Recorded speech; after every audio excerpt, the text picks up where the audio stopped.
Sino ba ang nanay ko? Rosel! Rosel, nanay mo! Siya yung tunay mong ina! Kinuha kita kay Rosel! Di ka niya pinamigay! Kinuha kita! Walang paalam!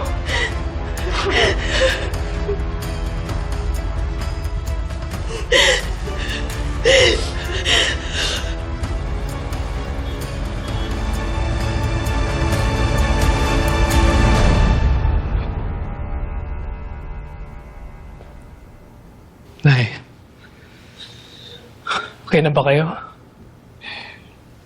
Huwag mo na akong alalahanin. Nailabas ko na lahat ng sama ng loob ko. Alam ko po. Pero, masakit pa rin, no? Hanggat hindi natin nahahanap yung kapatid mo,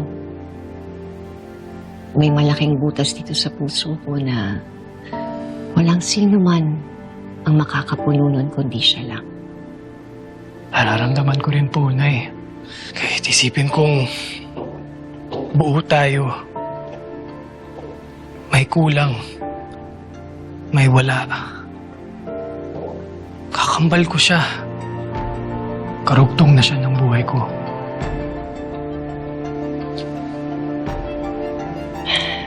Kailan kaya matatapos?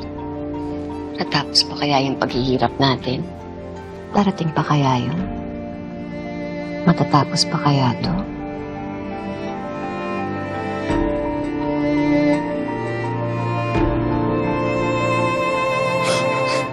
Sorry, anak.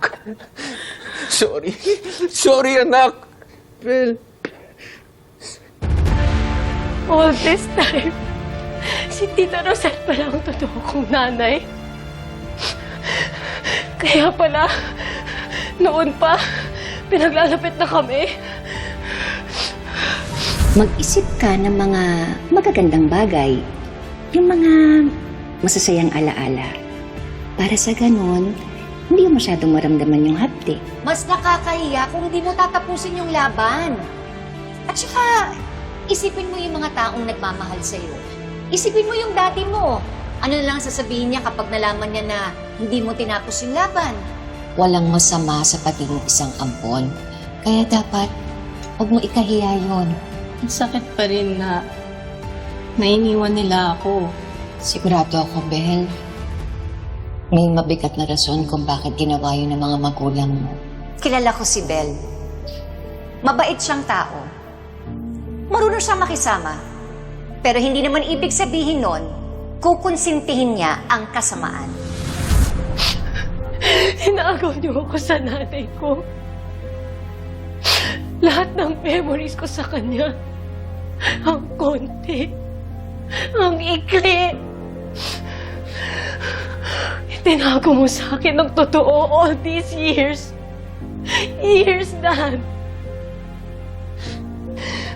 Nakonsensya ka na ba? Ever, Dad? Alam mo nang matagal niyang hinahanap niya ang anak niya.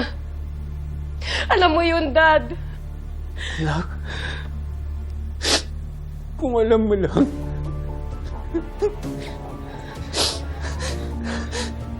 Araw-araw ko pinapatay ng konsensya ko.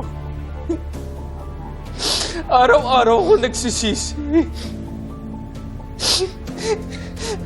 Maraming pagkakataon na gusto ko magsabi ng totoo.